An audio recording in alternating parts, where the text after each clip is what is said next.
the main thing I think about both of these groups is, you know, I was watching like a few weeks ago again, the Truman Show. You guys know? Come in. Yeah. Hi. You know the Truman Show, some of you have seen it. It's basically a movie about this guy. He was born basically in a film studio, and basically his whole life is set up, and he's the only guy who doesn't know about this whole setup. And I think it's a great movie because that's sort of, you know, what we're talking about here. We don't talk about, let's say, what this guy is doing in his life, that he goes to work every day, that he does whatever he does, but it's more about the construct around it. Because I think that, you know, the way we live our lives, if we are not aware of sort of the construct of who we are, that's basically the ultimate question, we may end up in the hamster wheel, or we may end up running against the wall all the time, and we're not even aware that this is happening. So that's why I'm so interested in this construct. And topic for today is something in the direction you already are what you're looking for.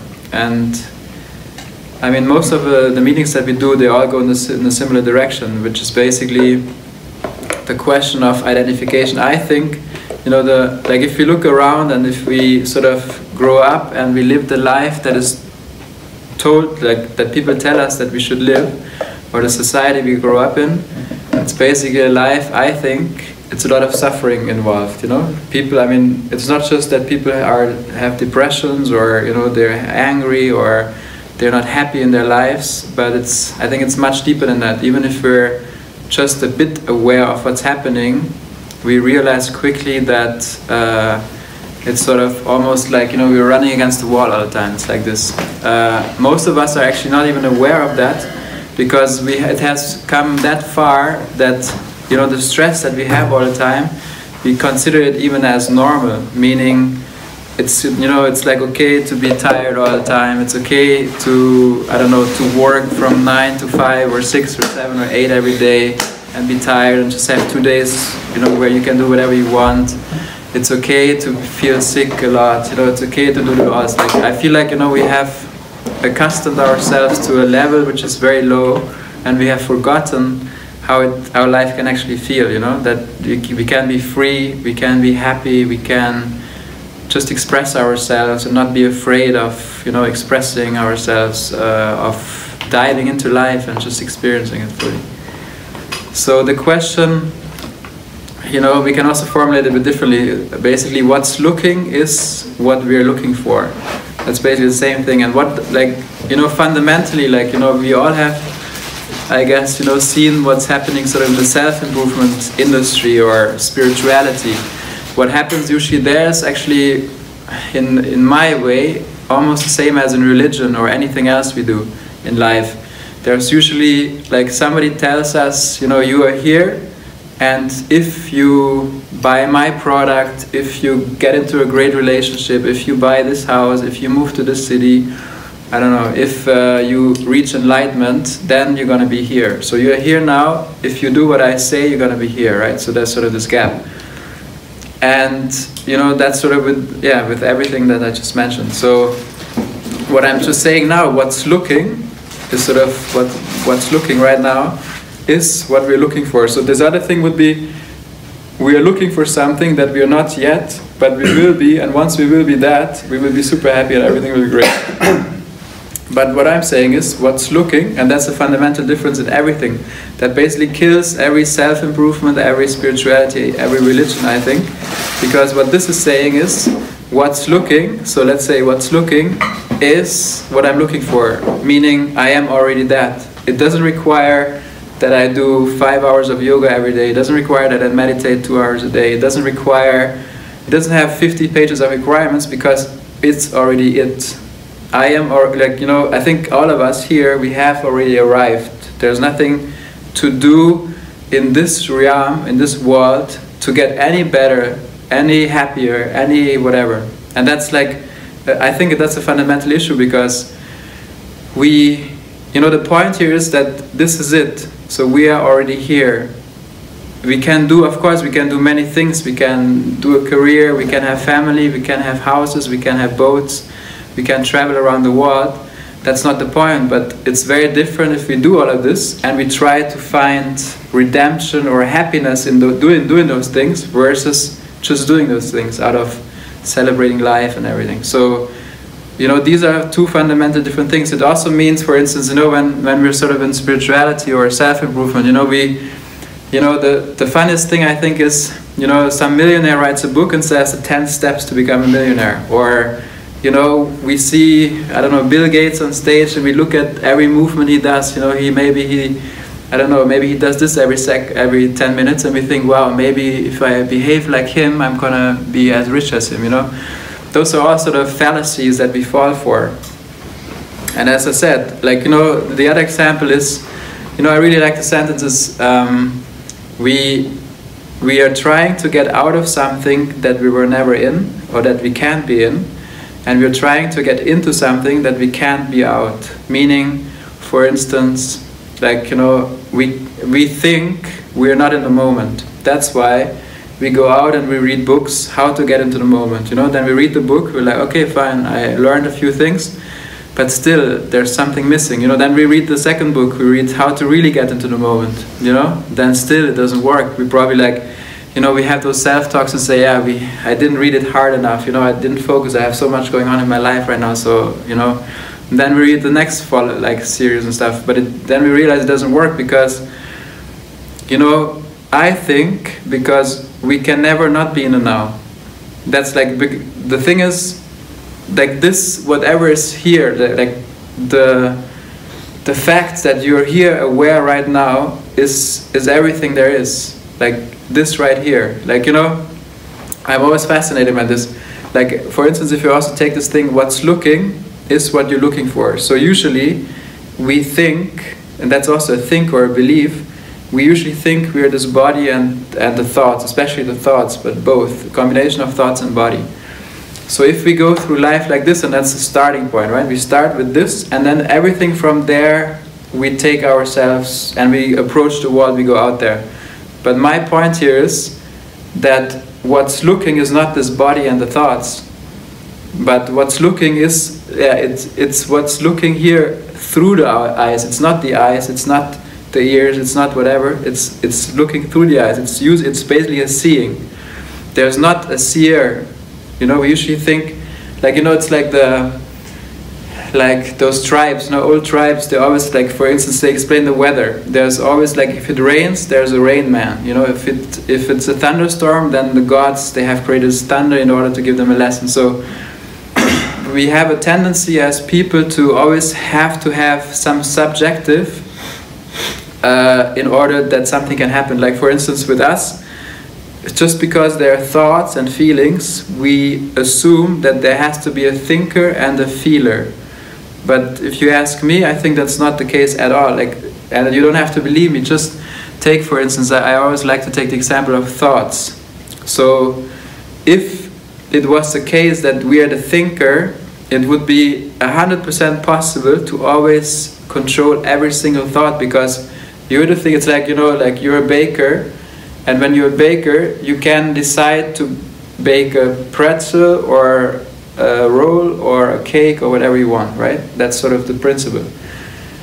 But if that was the case, if we were the thinker of the thoughts, it would be basically the easiest thing to think any thought we want anytime. Is that the case? Obviously not. If you just observe your thoughts right now, you will realize, you know, that they just come and go without you interfering. Even if you just sit there, they will just continue. So if you just look a little bit into your thoughts, you realize that you cannot be the thinker. You're not first. You don't come first. The thoughts are there, and then what we do is we take other thoughts and we pretend, we claim as if we are the thinker. And if that's the case, you know, and that's what I mean. For instance, we have the assumption that we basically have this as a starting point. But if this assumption is not even true, then what is true? I have a very interesting story to tell.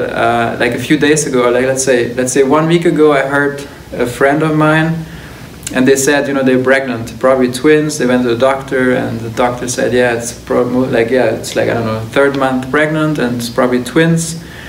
And you know, they were super excited. They told the whole world because they said it's already 3 months in, so it's fine to tell. And you know, the whole family was happy, and they were thinking already about you know where we're gonna raise them, what we're gonna give them, and the names and all the stuff.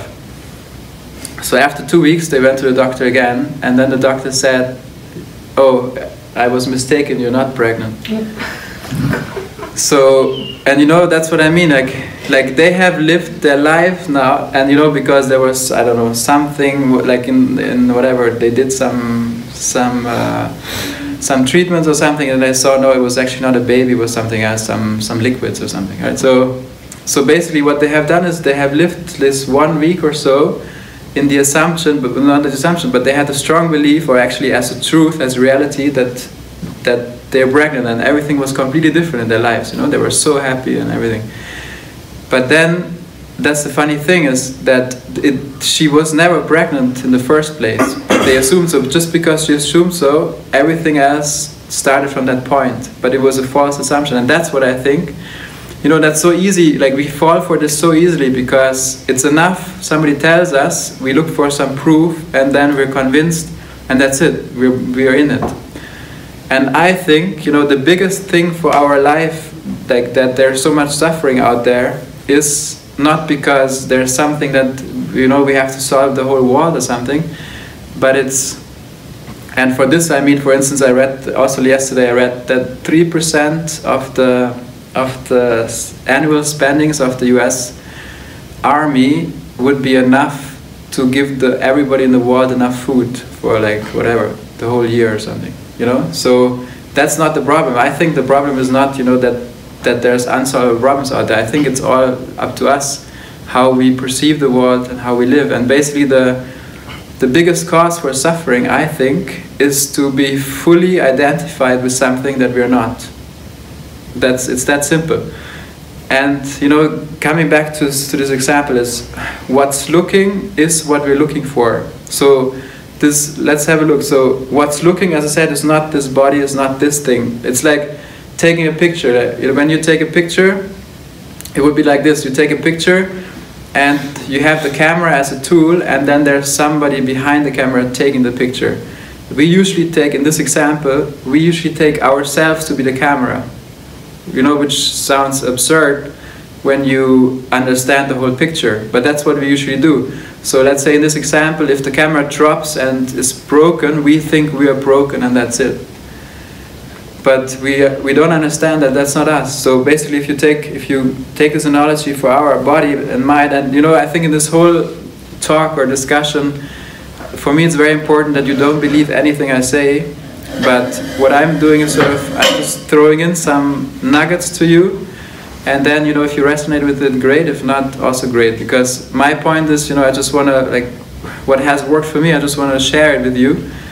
And but this is not about believing or not believing, because I don't want to create another, you know, doctrine or something. So yeah, basically what happens is, like, you know, this is basically the body. This is an instrument that enables us to sense. Like, we have 5, 6, or 7 sense organs, depending on which tradition or religion you believe. And that's sort of, for us, a way to interact with everything that's happening here. But what we have done is, we have started to identify with that, you know, with this, and especially with thoughts and the body. And the problem is that the nature of thoughts and body is exactly that. It's very fluctuating. It's basically, you can have a great time, you can have the worst time. But you know, let's say the nature of thoughts, for instance, is to be agile all the time, to always think about something, to defend yourself, to think about the future, to think about the past. That's the function, the natural function of the mind, right? It's not good or it's not bad, it's just a tool. The function of the body is, it's born at some point, it ages, and at some point it dies. That's the nature of the body. So that's not the problem at all. Like, things die and come and go all the time, and thoughts come and go. That's not a problem at all. But you know, we end up saying, oh wow, I'm not at peace at all. You know, I need a break. I need to do this. I'm not sure if I'm in the right relationship. I'm not sure if I live in the right city. But those are all problems because of that misidentification, I think, because we identify with something whose nature is inherently good, bad, this can happen, the craziest stuff can happen, there's so many influences, like, you know, you can never grasp what's actually happening in this world. But we're identifying with one fraction of this, and then of course we feel lonely, we think we're gonna die and we haven't achieved anything, we think we're not good enough, we don't know what's going on, and we always run from one person to the other. But that's exactly that, because if we realize that we're not that, we understand automatically, we come to the understanding that basically this falls away, this identification, and this, what we really are, comes to the foreground. So it's sort of, you know, currently, let's say the foreground is we're busy and doing all this kind of stuff, and in the background we are what we are. So I think also what I'm saying here is that it's very important. It's not like, you know, I have to think, oh, but how, like, you know, how do I get there? Tell me now, like, you know, you describe me, but how do I get there? No, it's not like that, because all of us, we are already there. Like, it's just that it's seemingly that we may be in the hamster wheel, or we may be not in this moment, or seemingly we have a lot of problems, or seemingly, it's all seemingly. But this is what I said earlier with the example of being pregnant, you know. They were seemingly being pregnant, but they were not pregnant, you know, or she was not pregnant. So that's exactly the same, but because our mind is so strong that it can and entertain anything as reality. Like, you know, our mind functions that way. I think it's very interesting. We believe something, it can be anything. We believe that, I don't know, anything, that people from Islam, that they are very polite, let's say. I'm just throwing something in. And then we will find proof for this anywhere we go. Like, you know, and then basically that's how our mind functions. We just find proof for it, and then it becomes our reality. And we can have any kind of thesis like this, or theory, and we will prove it right? And that depends on many other things. You know, if maybe some authority told us it's like this, and we think like this, you know, so we're very easily manipulated. Like, for instance, everybody thought the earth is flat, and then some guy came and said, no, it's not flat. He was killed at some point because he was wrong at that time, but then people realized maybe no, maybe he was right, but it was different reasons. But you know, that's how easy people are waiting for the news to tell us the new reality of the world. But you know, we cannot, or we shouldn't, I think, because you know, if we understand all the agendas that are going on in politics and economics and everywhere, in religion, I think, you know, we're sort of the victim of all this, but we don't have to be, because once we realize how reality works, we don't have to believe anyone. So yeah, basically the point is, as I said, let's come back to this. What's looking is what we're looking for. So the biggest thing here is we are already there. That's it. When we say now, but hey, I don't sense it in my life, it's because, as I said, because of this identification with something we're not. So the point is not to say now, okay, how do I get there? Because if we ask how do I get there, we are again assuming in that very moment, we're again assuming we are here, or we're here and I want to be here. You see? So all this whole industry of self-improvement, of spirituality, of all these things has the fundamental assumption that I'm here and I want to be here. But I'm saying, I'm sort of, you know, destroying this whole thing and say you are here and you are here and you want to be here. That's it. So you don't have to do anything more. Like, and that's what it really means, that, like, really. Because also is, you know, we give everything all the meaning it has. So for instance, if you now say no, but that's not true, I don't feel it in my life, in that moment you give that exactly that meaning to this, that you're, no, it cannot be, this is too easy, I'm gonna be here. You see? So, and even if you know, nobody else can convince you, because you're so convinced of that, because you go back of all the knowledge that you have and say no, but look, this guy was saying this, and yeah. But then it's funny, you know, once we have a new realization of something, we always understand it has never been different. Like, all of a sudden, if we have a, like, you know, we all had that, you all had some kind of realization about something very deep in your life, and then at some point you realize it has never been different. Like, for instance, I had, you know, I was in 5th grade, and I remember I had this big insight. I don't remember what it was, but I had this like, you know, very big insight on a very big level. And then I was like gonna tell my few of my best friends. I was gonna tell them, oh my god, this is crazy. I just realized that something. And you know, then I hesitated. I was like, okay, should I tell them? Because okay, there's two options. Either, because for me it was like, yeah, duh, that's how it is. But two options. Either they already know that and they were like, oh man, are you stupid? You only realize that now, it's so obvious.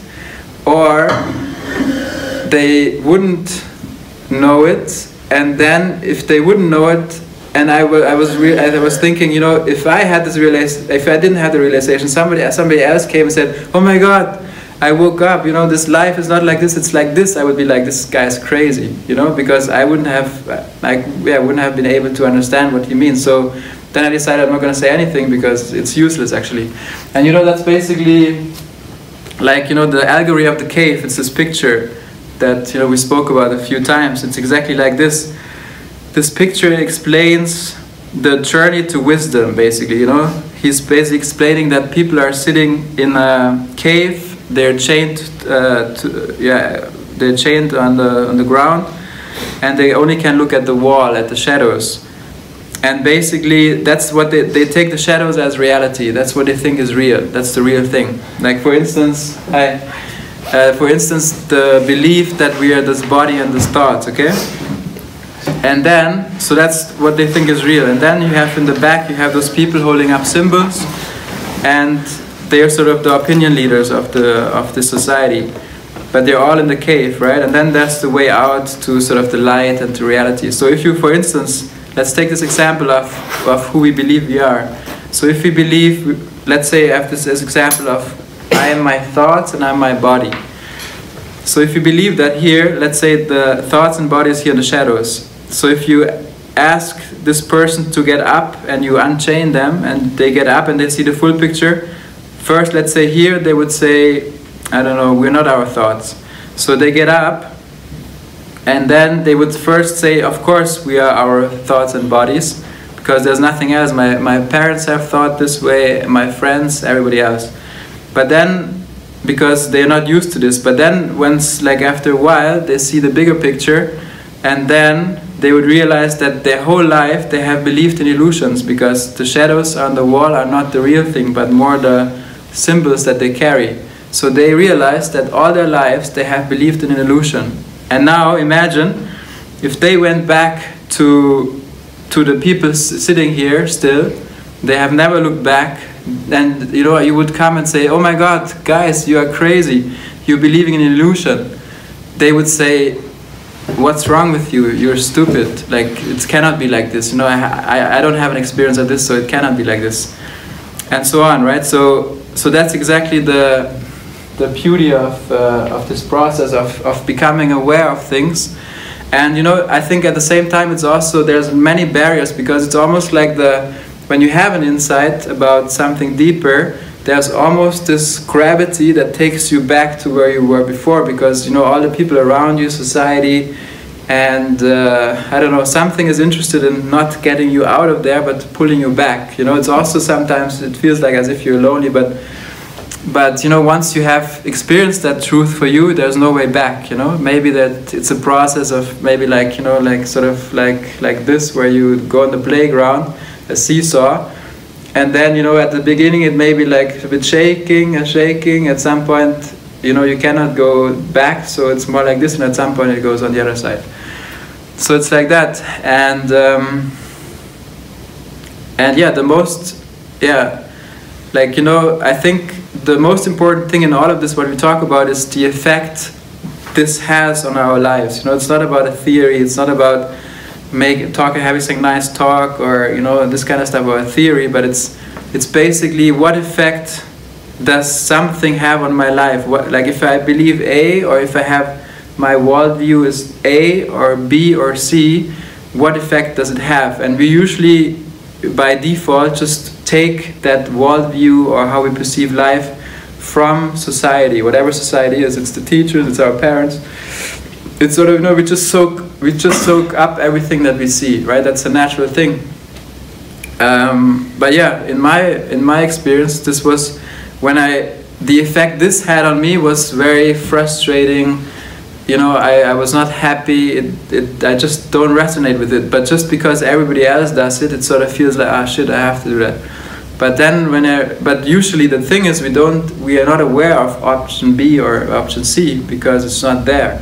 But then when you become maybe aware of there's option B, C, D or whatever, and then you just try on that shoe, and then you just see what effect it has on your life, you know. And as I said, like for me, this kind of effect on my life was tremendous because it's completely different. Everything is completely different. There's like, you know, more joy, more relaxation, and there's like, you can actually live life. You don't have to be afraid anymore. You don't have to be shy. You can just be yourself. It's like, yeah, like you can just express yourself. It's a celebration of expression, and yeah, like you basically realize that sort of all of this is sort of a dream. I give you another analogy that I also like, and I say quite a lot. It's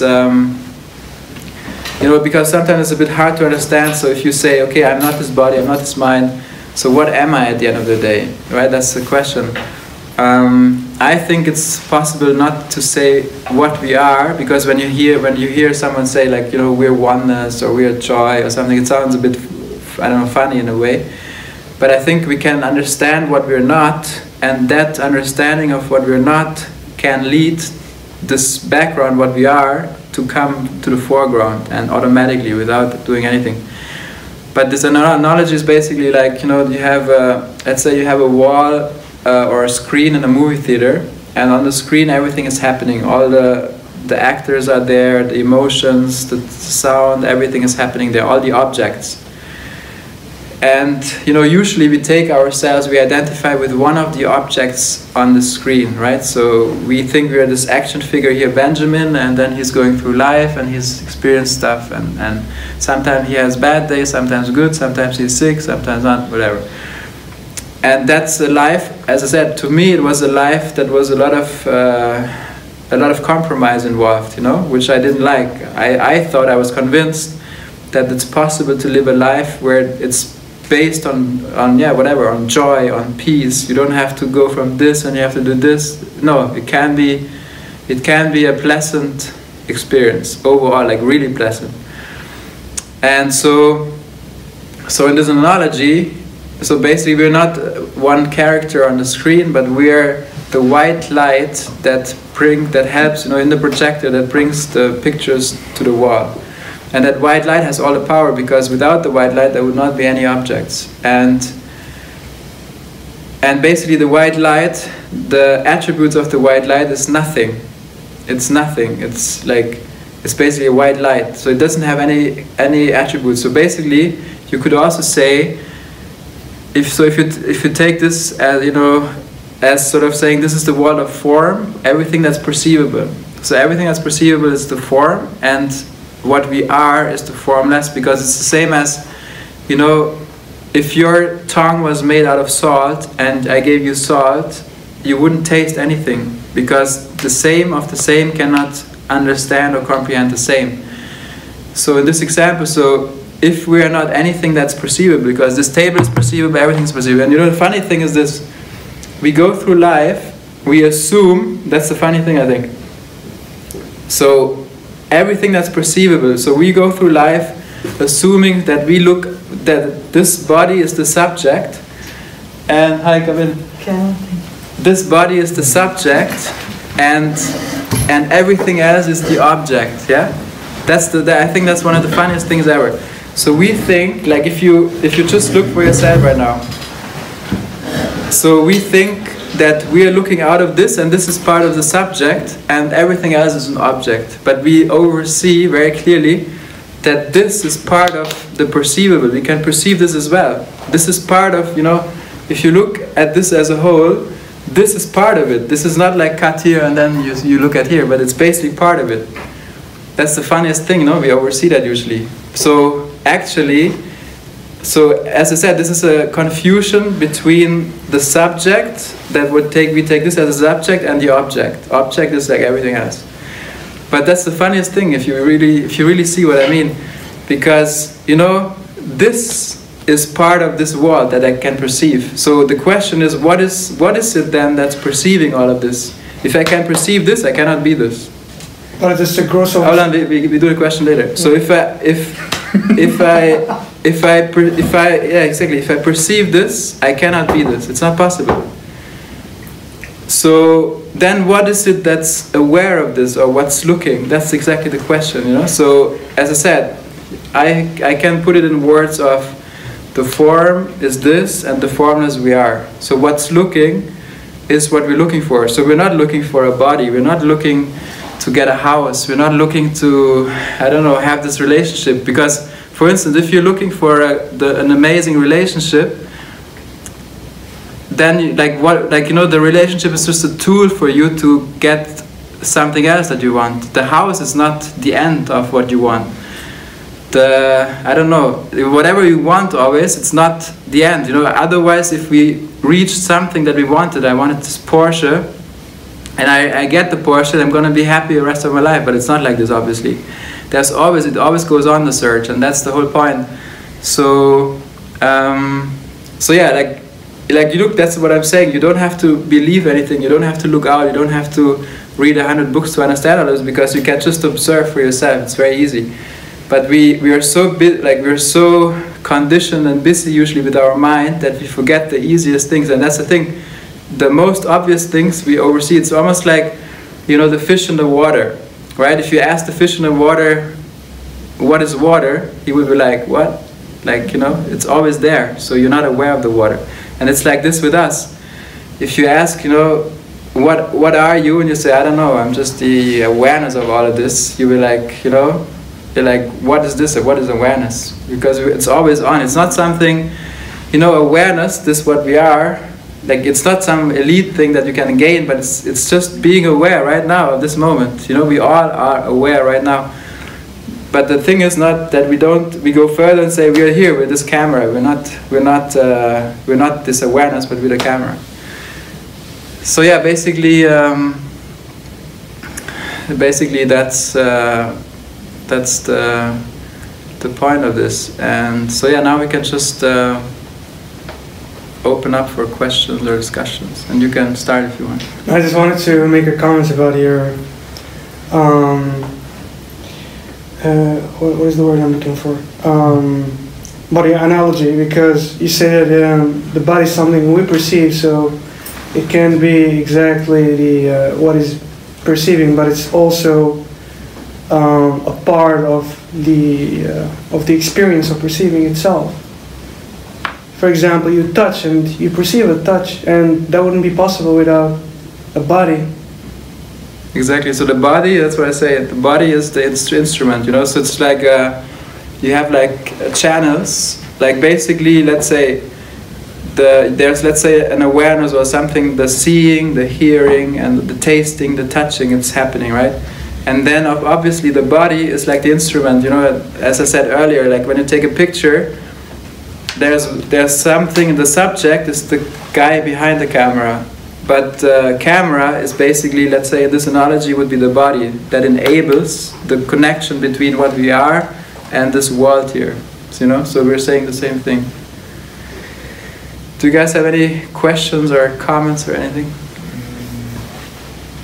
To chime in on your latest analogy, the subject is the photographer himself, right?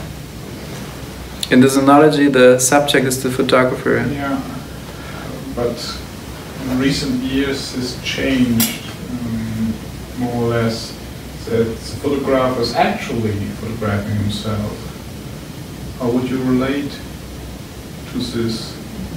If usually he intends to photograph an object considered by himself, now he turns himself camera onto himself, being in his worldview maybe the subject.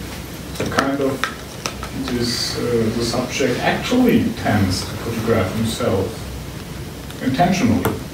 Like what I'm saying is, like, you know, we usually think we are in front of the camera. So even if you turn the camera, we are in front of the camera, but we can never be in front of the camera. That's my point. It's like like if you think about the sky, yeah? The sky and clouds. So usually the clouds, let's say, are the thoughts, like good thoughts, bad thoughts, fear, feelings, all the stuff happening. And we usually, you know, we suffer from certain feelings, from certain situations, from certain thoughts, like even thoughts. We can be like, have the best day of our lives at 2 o'clock in the afternoon, and at 2:05 we can have it can destroy, like some thought can destroy our day, because we are thinking about next week, what may happen, what may not happen.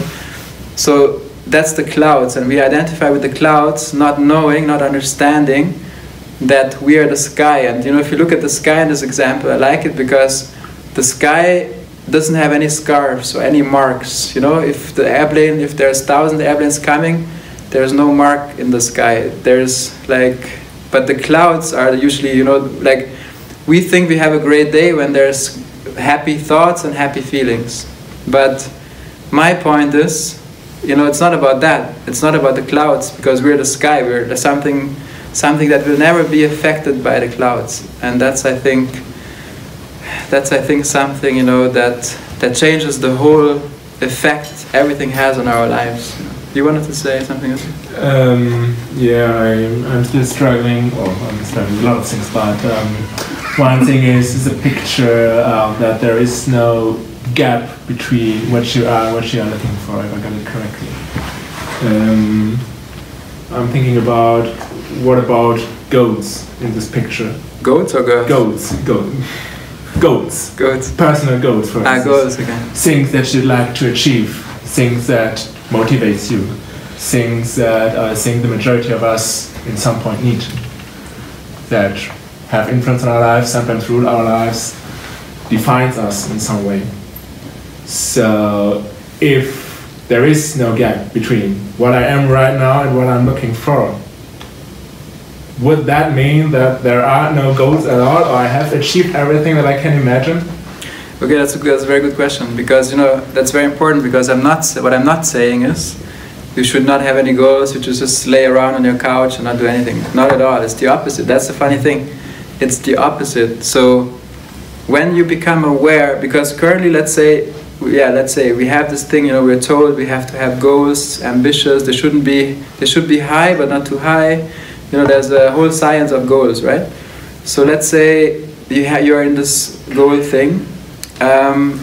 Usually what happens is that even with certain goals, we identify so strongly with them that if we reach them, we're going to be super happy, maybe for 2 hours, maybe for 2 days or 2 weeks, depends on the goal and what you achieve.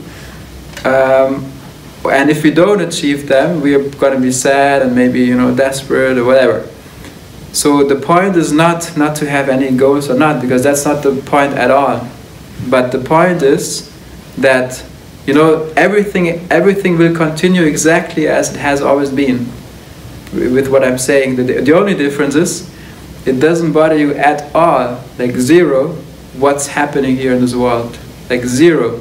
Whether you achieve a goal or not, you're still gonna be super content about just being alive. You know, if you look at a 1-year-old child or 2-year-old child, if you just look at them, they're just present and happy about being present. If you look at a 30-year-old, a 40-year-old, a 20-year-old person walking around through Hamburg or sitting in the S-Bahn, whatever, they look like this because they're so like, you know, they're so like, we're usually so occupied with thoughts that we forget actually that we are alive, like really alive, you know, right? Like, yeah, we're so occupied with our thoughts that we forget what this is, you know.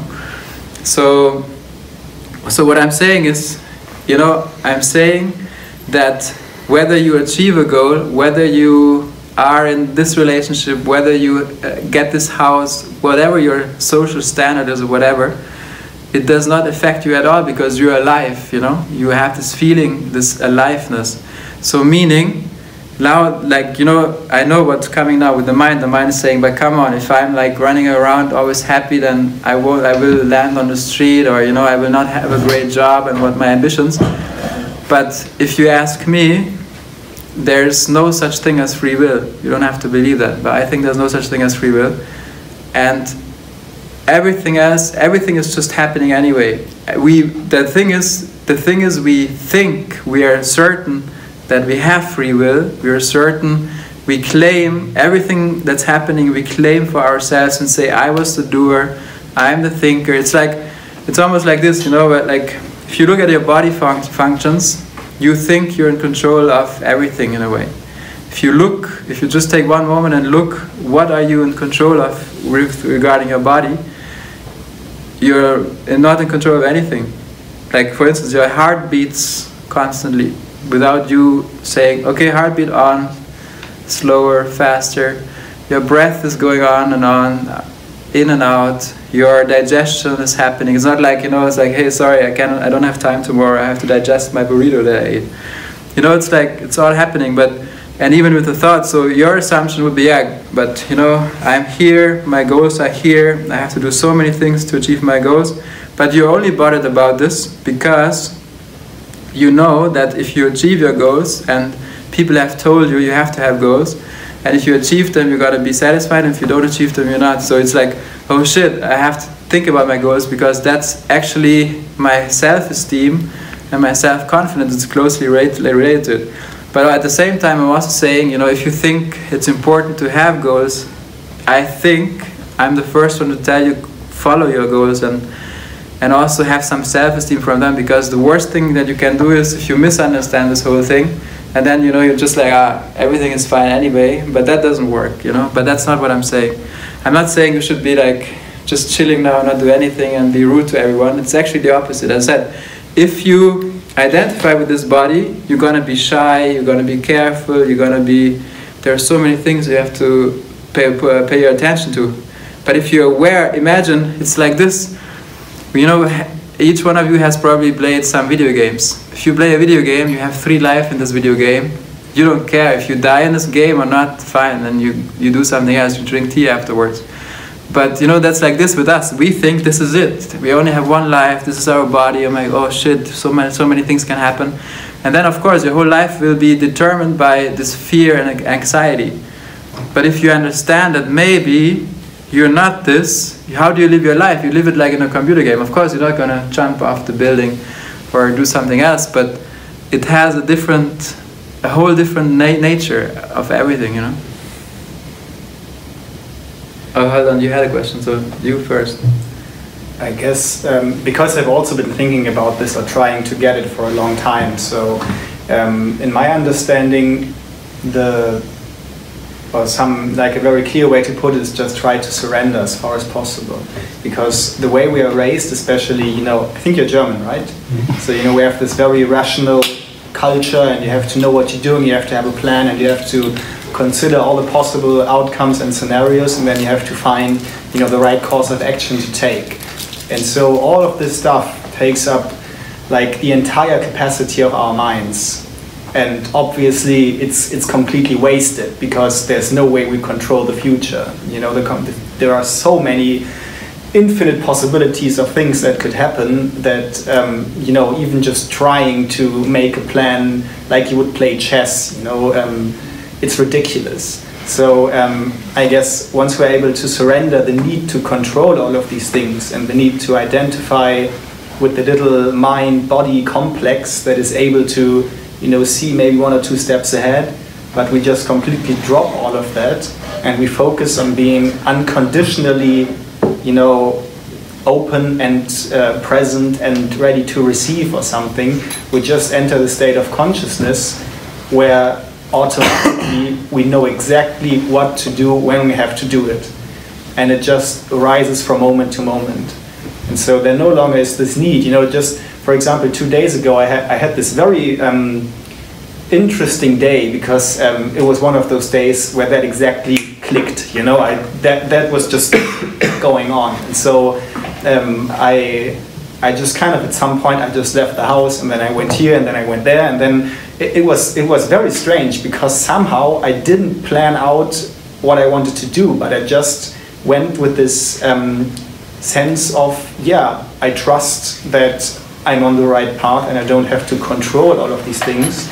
And then I just ended up, like in one day 3 times, I just met people without planning it that were my friends, and also like these 2 ladies over there. In the evening we had a really cool meditation thing going on that was, you know, just amazing. And all of this stuff could never have happened if I had tried to be, you know, the little person sitting here planning all of this stuff out. One thing I also want to say is just a comment is, you know, this whole thing that we do here, like you're gonna, like usually what we do is we have this, you know, our mind, and we claim that we're very intelligent beings and that we throw a net of thoughts and our understanding onto this whole topic and try to grasp it and want to take it home with us, right? That's sort of what we try to do. But here, I think, you know, if you are interested in this, and maybe if you're interested in evolving, I think it's the opposite. Like, meaning, like, it's my experience, like, you know, I'm also very, let's say, I always been a very intellectual person, meaning, you know, I want to understand this, I want to understand this, but I realized at some point that there's a limit of the intellectual understanding. But that's usually how we run around. So more it's like, you know, instead of this energy trying to get it for ourselves and claim the knowledge and do something, it's more like this energy here, which is sort of open and sort of, you know, if you have some kind of sensitivity for energy or something, you would also understand that there's something going on in this room. You know, when people like us come together and there's some kind of talk about a certain topic, there's some kind of energy going on. So it's not so much about, you know, trying to grasp it and say, no, but this is not true, but this is true. It's like this, you know, it's like you just, maybe if you want, if you resonate with something, you entertain the possibility that it may be like this, you don't believe it. Maybe you try it out for yourself and that's it, maybe not, you know, but as I said, I think in this regard, like in anything else, if you want to learn a language, if you want to, I don't know, play sports or learn a music instrument, this can be very helpful if you want to be curious and understand with your mind. But I think in this area it's more like, you know, staying open-minded, open to these possibilities. I would have a question I wanted to ask you. Have you guys also had short meditation together? I would be very curious to see all that you are putting into the world, all that is coming through you at more levels. Because sometimes, and this is also the question, how do we communicate with each other? How do we transmit this kind of energy, this kind of, we are more than our bodies, by going deeper than the mind? So how we speak about the mind, pretending that we are not the mind. So two questions, if we have meditated, and how we go deeper than the mind. So one is like, you know, like one is like meditation, right? It's also, I think, a very big word, I would say. There's like, I think there's one kind of meditation where you sit down and you have sort of a ritual, right? Where you sit down every day 20 minutes or something. And then there's this kind of understanding of meditation where it's more like, you know, at the end of the day, everything can be meditation, right? You can also sit by a river or by the ocean and just sit there without, you know, having this kind of practice. But yeah, or whatever, it can be even sitting in a train, or even now, sitting here. So no, we haven't done that practice, but if you ask me, for me this is a kind of meditation, you know, just sitting here, even speaking, you know. So I don't know, for others you have to ask them. But yeah, we didn't sit down and say, okay, let's meditate, and we do that. No, we didn't do that. And two, to put it deeper into everything, I think. What was the second question? The second question was that maybe for you, the meditation is continuously for me as well, but I see the challenge that when I speak to people about this stuff, I cannot give them what I feel inside. So my question was, how can we, like me, you, how can we speak about this stuff and really make sure that the other people really get it at the energetical level as well? How can we speak about the mind by going actually to observe the mind? Like we speak that we are not this, but then you get the question now? Yeah. It's a very good point, because yeah, I think for most people when we hear this, or like depends on the level where we are as well, I think in a way, yeah, we take it intellectually, you know, that's why I made this comment as well. But I think, as you said, at the end of the day, this whole discussion, I said it earlier, is it's not about trying to understand it and take it home here, but it's about the effect it has on our daily lives, right, including this body and everything. So I mean, I think if you want me to answer that question, it's more like up to each one, you know. I think, yeah, of course we could now start and say, let's all I don't know, close our eyes and do this meditation and breathing exercises, like, you know. I think we can do another meetup group for that if you want, but yeah, we usually don't do that here. But for me it's more like, you know, wherever people are, they are here. Some are more, let's say, in their bodies and energetic, some are less, which is fine, you know, there's no need for more or less. But I think, at least the people I think who usually come here, they have definitely some understanding of that, also energetically. So, but yeah, we're not gonna do any exercises. I think we have more potential in the room for that. I would go deeper with this, but it's just my comment. This is like a feedback. Like I would combine the both, because it's obviously a lot of value coming through you, and the point is, in you feel this truth, but you have to get to the masters into each of the others, so that you meet them in that point. But like I said, this is my comment. Yeah, very good. Thank you. Any other questions or comments? If I can answer the question, yes. I would say, because you asked how could you do or influence the other the people listening to you, that they get the message. Yeah. And I would say you really can't do that. You can give them the message you want to give them, but you can't influence if somebody is really listening to you and is really understanding what you're saying. Okay, thank you, that's a good one. Maybe it's only my limiting belief, thinking that if you speak about this stuff, then it's a little bit more difficult for people to get it. Okay. Yeah, that's my opinion so far.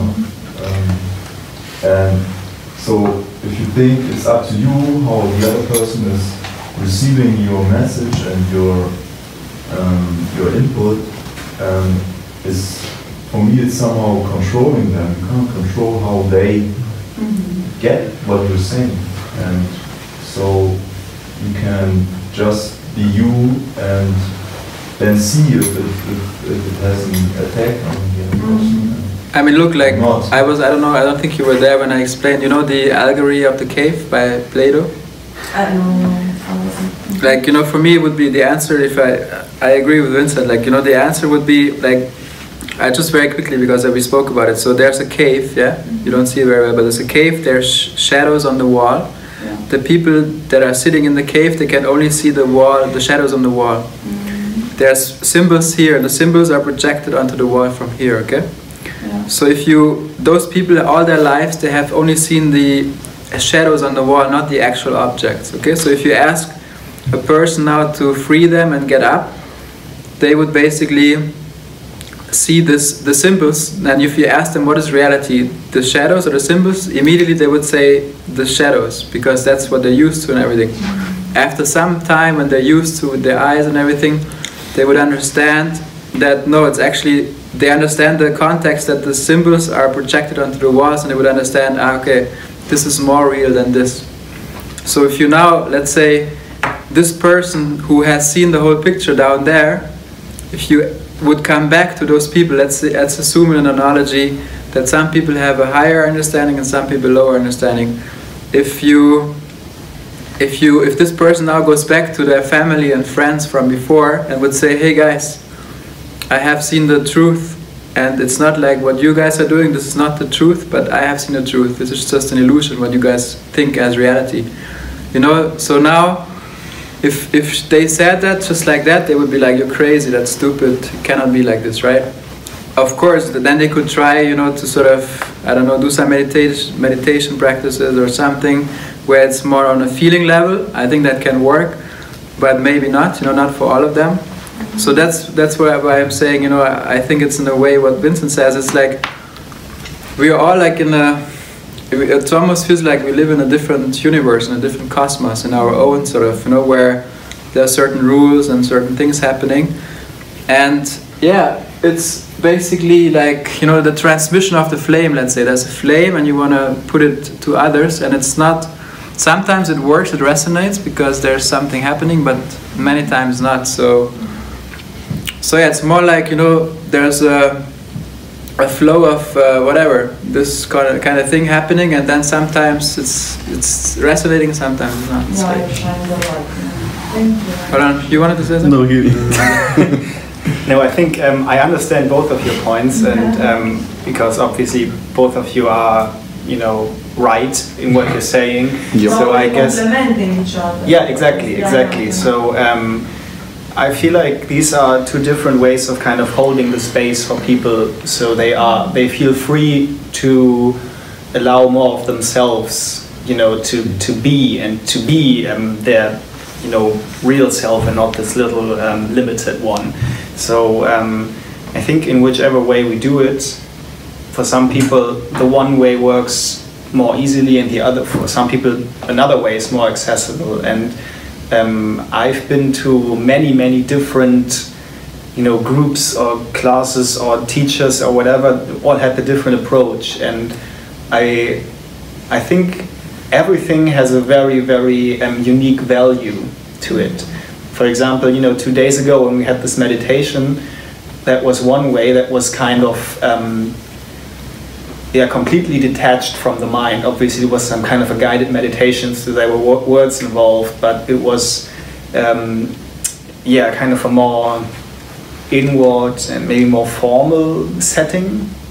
And I think at the same time the way Benjamin does it is very helpful for a lot of people that are looking at it. So I think it's great that Benjamin has this focus on doing it his way, and there are so many people that have their own approach. So yeah.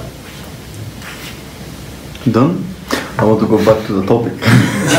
Yeah, please do. Yeah, my thing is, like, I'm usually looking for the golden middle as a COVID. So you, like you say, you cannot just drop everything and do nothing, but you also you can be just, well, you should not be just focused on the goals. So you basically looking for the golden middle, something in between, which will help you to choose probably better. So you're saying you're only the right half of your body, not the left? No, I'm saying you are everything. Like, you can control in your body in some ways. In some ways you can control your future. In some ways, in some you can't. You just accept the things how they are and live with it. That's like the sentence, no? Like, may you have... I have no idea.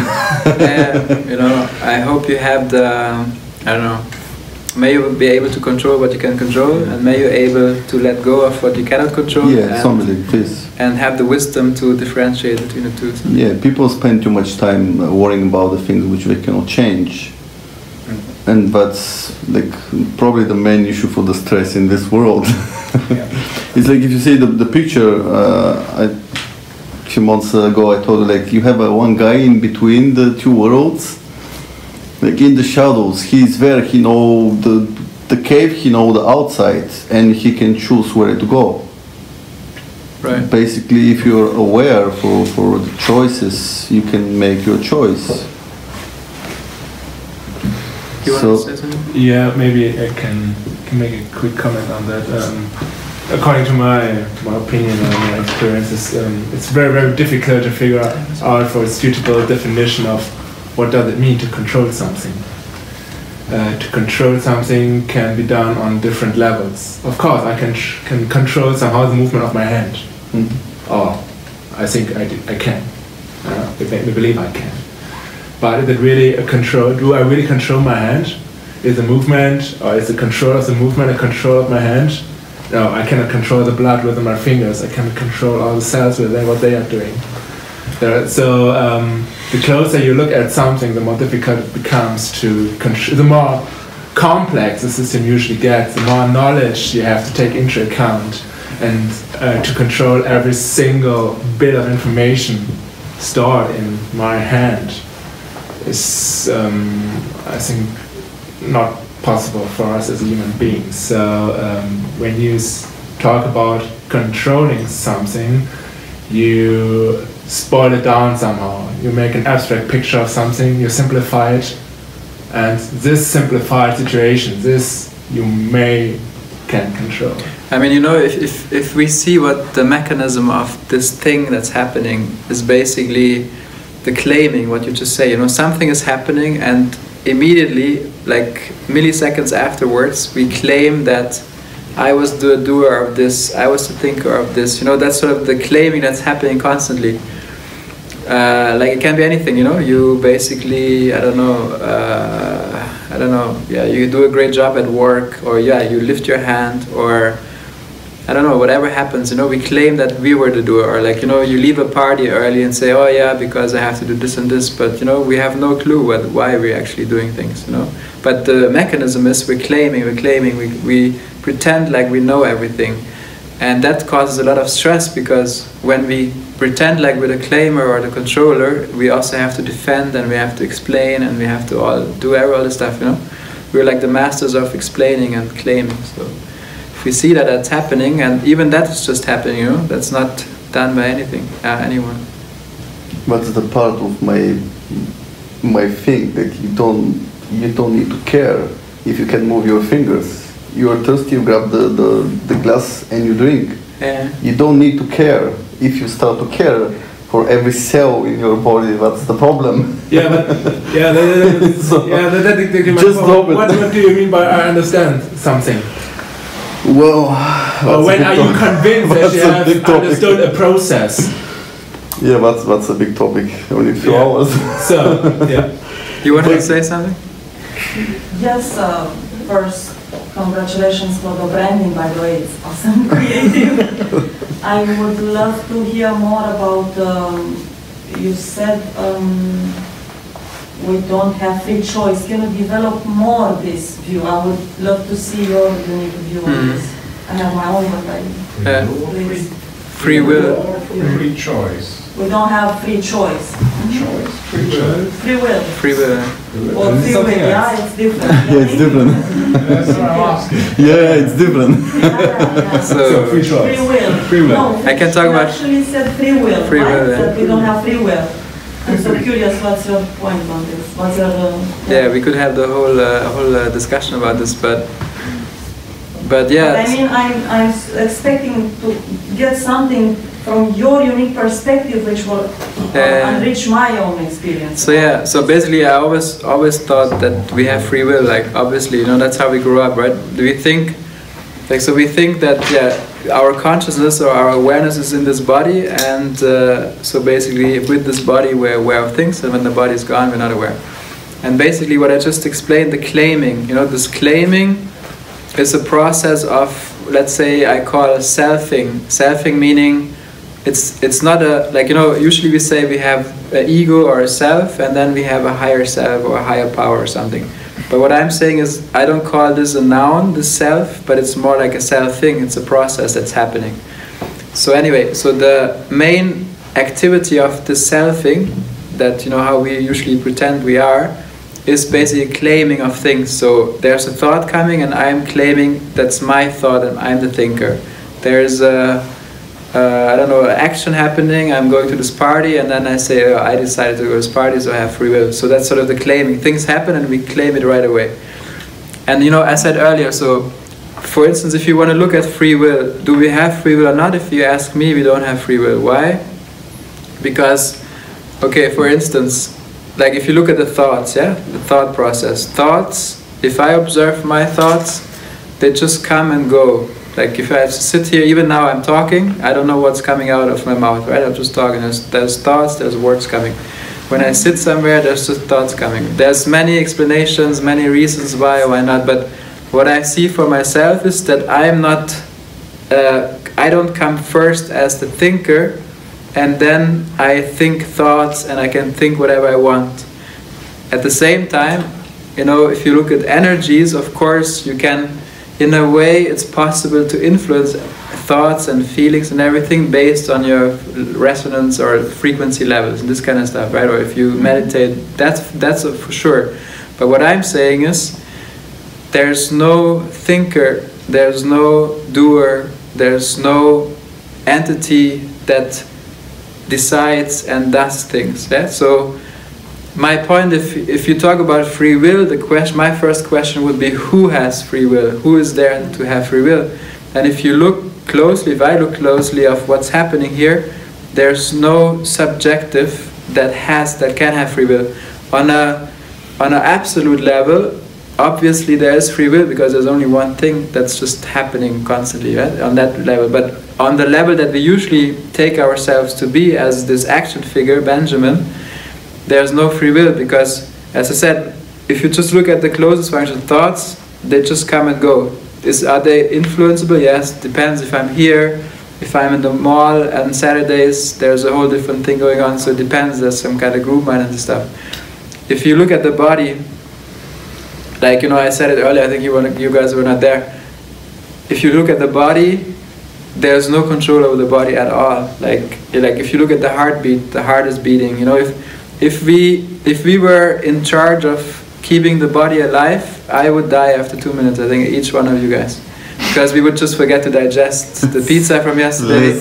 We would forget, to split. That's a powerful metaphor. We would forget to split the cells. Oh shit, I forgot to split those 3 million cells, actually. We would just be busy with that. So as I said, it's very easy to think that we have free will. I think that's the most natural thing that we do. And I think if somebody thinks they have free will, and I'm the first one to say, yeah, you have free will, that's good. But as I said, for me, if you see the mechanism of what's happening of the cell thing, it's just the claiming. Things are happening, we claim it right away. Things are happening, we claim it. It's very exhausting, I think.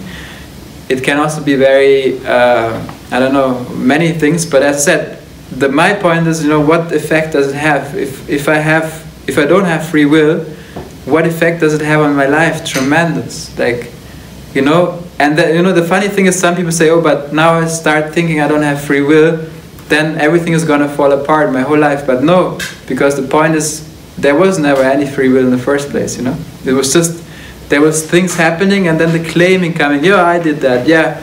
People ask me, why did you move to Hamburg? I have no idea. Really, literally, I have no idea. This happened, I got an apartment, da da da. And I just went for it, but without me choosing or deciding it.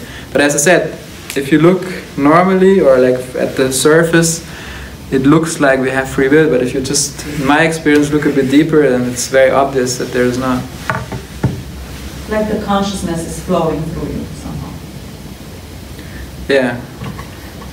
I mean, at some point, level, it's very hard to use words for all of this. We also grew up with different terminologies and all these things, but I think at some point we all speak the same language as well, Thank you. I would question in an open way the point you asked earlier on the release from the dependency on the goal. So I'm kind of used in this pattern, reading that I set a goal for a purpose. So it's not about the goal. The goal is more or less a device to achieve something different, kind of. So if I release from this concept, I arrive at a problem. So why should I then set a goal, which you addressed somehow, right?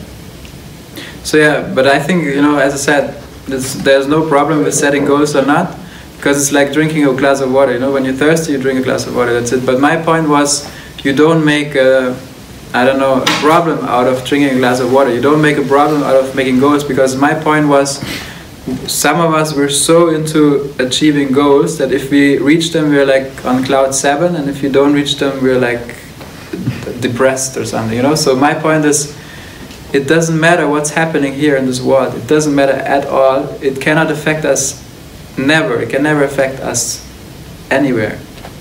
That's my point. So it doesn't matter. In this whole play of the cosmos, anything can happen, and anything is fine. It's not about, you should have these 10 rules, or you should have this ritual, or you have this. This all has an effect, obviously, on this body and on this mind. But my point is, we're not any of this, So imagine this analogy in the computer games that I said earlier, video games. You play video games, like, you know, you would never be, like, once you stop playing the video game, you don't think about this action figure anymore, you know? So you use that action figure to play the game, but once you stop, that's it, you're not concerned about it anymore. But we are more like, you know, like, let's assume there's a theater play, there's actors on the stage, let's say, I don't know, I don't know, let's say there's a couple and they are like in a romance relationship. And you know, when they are on stage, they're romantic with each other. But once they leave the stage, they just are actors. So imagine what we actually do every day is we're, let's say in this example, this romance relationship, we would still continue being in this romance relationship even when we leave the stage, you know, because we pretend that we are this, and we are always so obsessed with this action figure that we don't even understand what else there could be. But for you right now, there would be no difference having goals, setting them or not. But why is this false? You claimed earlier, if I got you wrong, that you're not claiming to give up the goals.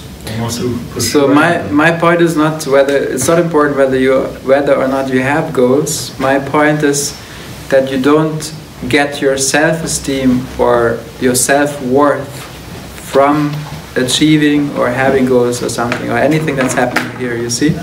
Because usually what we do is we assume at some point we think we are like worthless, we are not good enough. You know, we have those tendencies like at some point, right? And then in order not to think like this, we need to fill this lack by reaching certain goals that are, you know, important to society or that are important to certain people that we admire, or whatever, you know. So we try to get love or respect or whatever from those people by reaching those goals, or even if it's just for yourself, which is then again connected to some other stuff.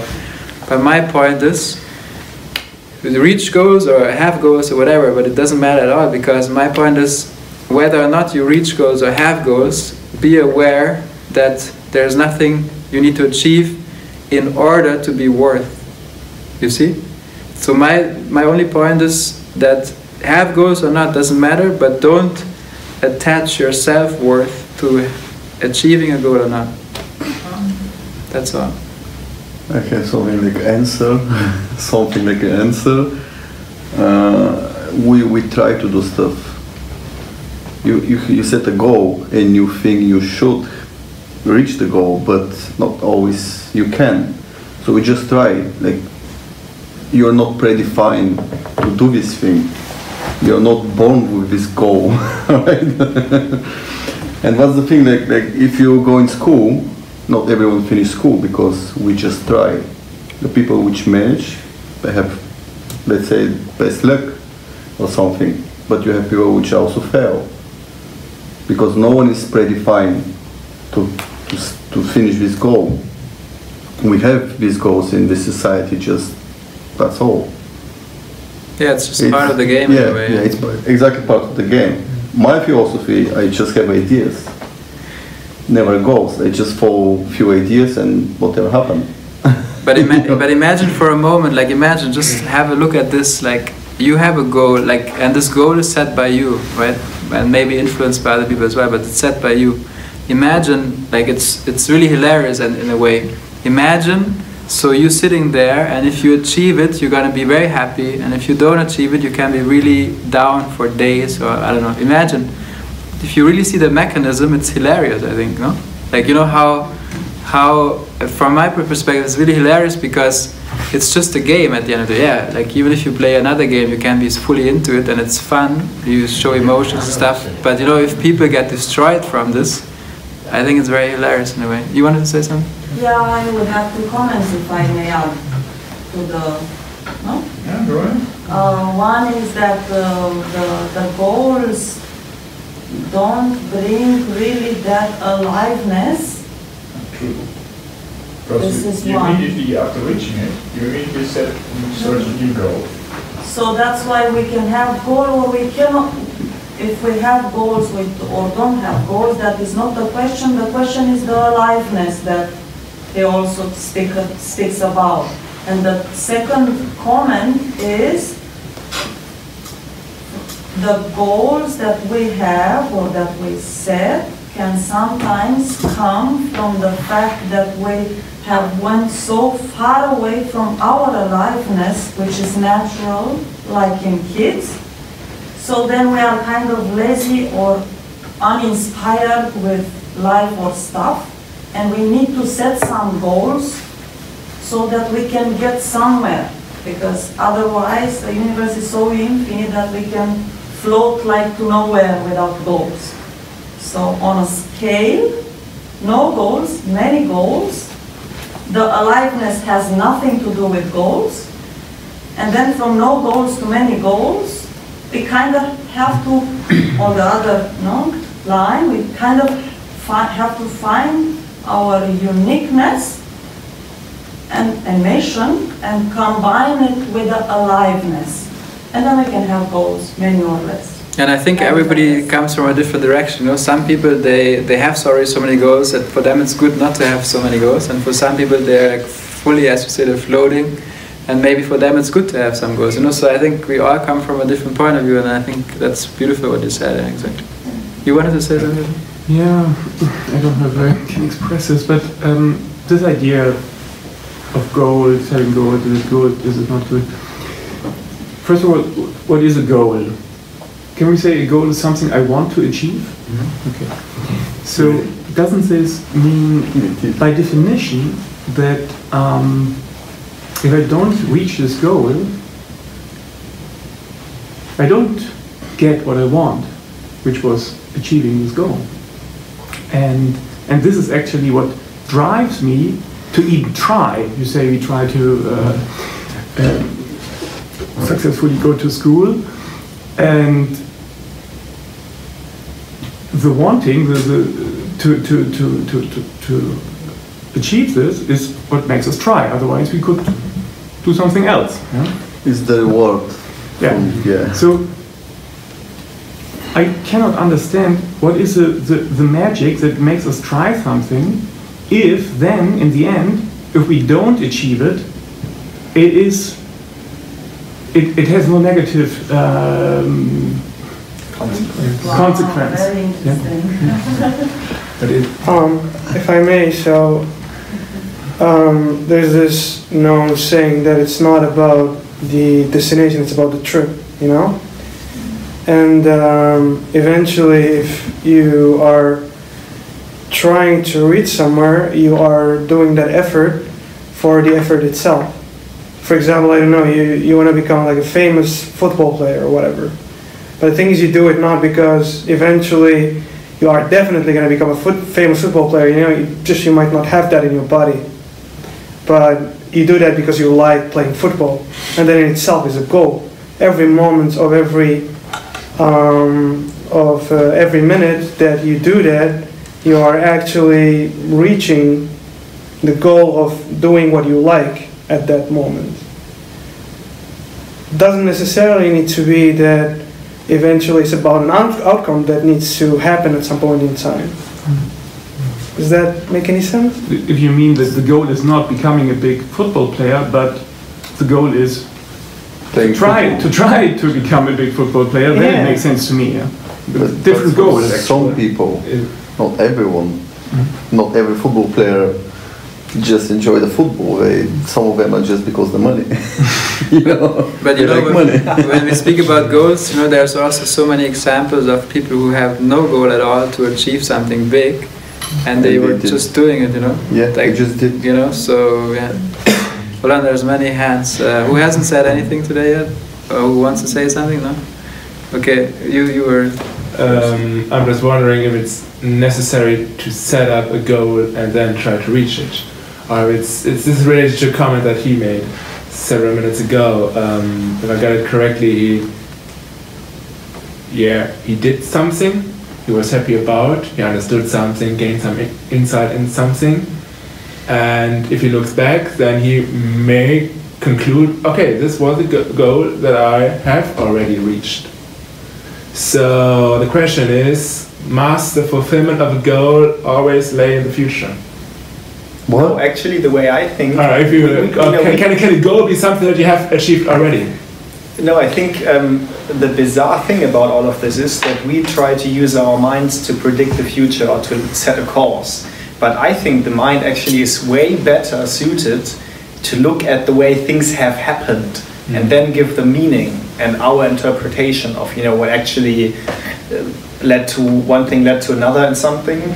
But ultimately, I guess all of this happens on two levels, because when we have this level where we're identified with the personality and we set specific goals according to, you know, our interests, our desires, and our perceived needs, then we act from a different place than if we are just open to a bigger part of ourselves, and then inspiration flows very, very freely, and we just, you know, as I said, from moment to moment, there may be just this impulse to go to this place to, I don't know, get coffee or something, and on the way you will bump into somebody who will lead you to the next step and so forth. And this is a way of flowing and of intelligence that's way, way bigger and, you know, also more able to get you somewhere than just setting a goal which always has a lot of expectations attached to it. You know, like in this whole discussion, like, you know, like I liked it, you know, when you said earlier, this aliveness, you know, that's what people want. People want to feel alive.